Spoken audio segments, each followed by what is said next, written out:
कहानी उन आम घरों की है जहां खाने वाले तो कई, लेकिन कमाने वाला एक मर्द ही होता है। बावजूद इसके उससे उम्मीदें कम नहीं होती।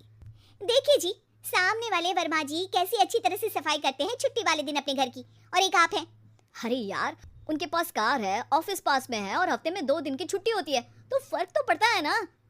मेरी तो शादी ही गलत हो गई।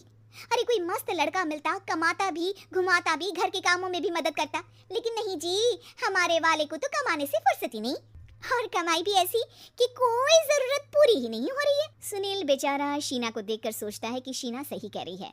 देखने में सुंदर है, घर का सारा काम कर लेती है, उसे तो कोई भी अच्छा लड़का मिल सकता था। क्या सोच रहे हैं, भागने का इरादा तो नहीं है? अरे नहीं मेरी प्यारी बीबी, मैं तो नहीं, पर डर है कि तुम नहीं कहीं भाग जाओ मुझे छोड़कर। शीला सुनील के मुंह से प्यार भरी बात सुनकर मुस्कुराती है। आप भी ना। सुनील एक दिन ऑफिस से घर आता है कि तभी शीना कहती है, सुनिए जी, वो मेरी सहेली आई थी, सारा दिन वो लोग यहीं थे, अब जा रही थी तो मैंने कहा नहीं नहीं, मेरे पति छोड़ आएंगे ना तुम्हें, तो रोक लिया मैंने। सुनील थोड़ी देर कुछ सोचता है, फिर कहता है, ठीक है, मैं कपड़े चेंज करके आता हूँ। अरे तेरे पति को तो लग रहा है कि अच्छा नहीं लगा। अरे नहीं नहीं, ऐसी कोई बात नहीं है, रुको मैं अभी उन्हें घर के कपड़े देकर आती हूँ। शीना अंदर जाती है जहाँ सुनील पलंग पर लेटा होता है। अरे क्या मजाक है, वो कह रही है कि आपने मुंह बना लिया। सही तो कह रही है, सुबह से अब ऑफिस से लौटा हूँ, एक कप चाय का तो पूछा नहीं। 20 किलोमीटर जाओ और आओ, और फिर कल उसी टाइम पर ऑफिस। अरे यार, मुझे गाड़ी चलानी आती ना तो बोलती भी नहीं आपको, और कौन सा रिक्शा खींच कर जाना है आपको। सुनील अब क्या बोलता। रात देर से आता है और सो जाता है। अगले दिन शरीर दर्द हो रहा है। अरे तो मत जाओ ना ऑफिस, चलते हैं ना मार्केट घूमने, फिर पिक्चर देखेंगे और रात में खाना खाकर घर वापस।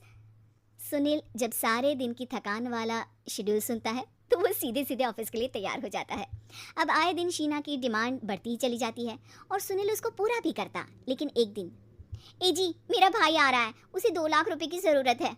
हाँ तो मैं क्या करूँ शीना, मेरे पास इतने रुपए नहीं है। हाँ हाँ पता है नहीं है, लेकिन किसी से लेकर तो दे सकते हो ना। अरे मैं किससे मांगू, मेरे तो जानने में भी कोई नहीं है जिसके पास इतनी बड़ी रकम हो। तभी वहाँ शीना का भाई शीनू आ जाता है।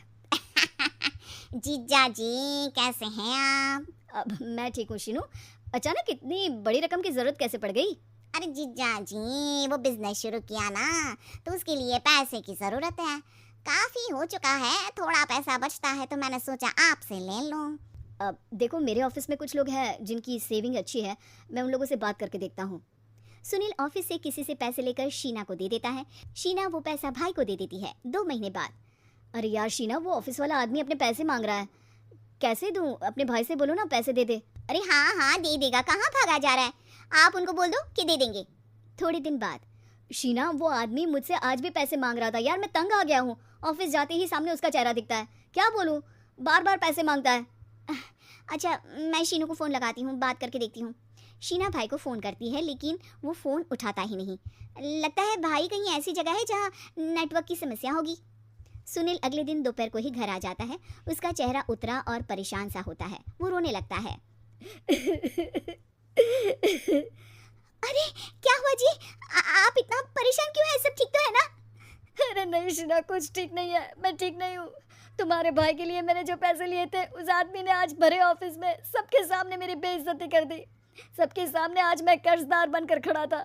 मैंने हर वो प्रयास किया घर चलाने के लिए जो मैं कर सकता था, लेकिन अब नहीं होगा। वो फिर रोने लगता है। अरे आप तो औरतों की तरह रो रहे हैं, मर्द हैं आप। क्यों, आदमी के सीने में दिल नहीं होता, या फिर वो इंसान नहीं बशीर होता है? अरे मैं थक चुका हूँ शीना, तुम समझती क्यों नहीं? मैं भी शारीरिक और मानसिक रूप से थकता हूँ, मैं भी आराम करना चाहता हूँ, सुकून चाहता हूँ। मैं अब कुछ नहीं कर सकता। कुछ नहीं। वो बैठ जाता है। शीना पति को हैरान परेशान देखकर चुप हो जाती है। अगले दिन, सुनिए ये लीजिए 2 लाख रुपये, उस आदमी को दे दीजिए और बोल दीजिए कि आज के बाद किसी को पैसे के लिए बेइज्जत ना करे। सुनील पैसे देखकर राहत की सांस लेता है। अरे शीना, तुमने तो मेरा बहुत बड़ा काम कर दिया, अब मैं शान से ऑफिस जा सकता हूँ। लेकिन ये पैसे आए कहाँ से? ये पैसे मैंने अपने गहनों को गिरवी रख कर लिया है। तुम ठीक रहो, निश्चिंत रहो, मैं बस यही चाहती हूँ। मुझे माफ़ करना, पर अब मैं समझ चुकी हूँ कि मर्द को भी दर्द होता है।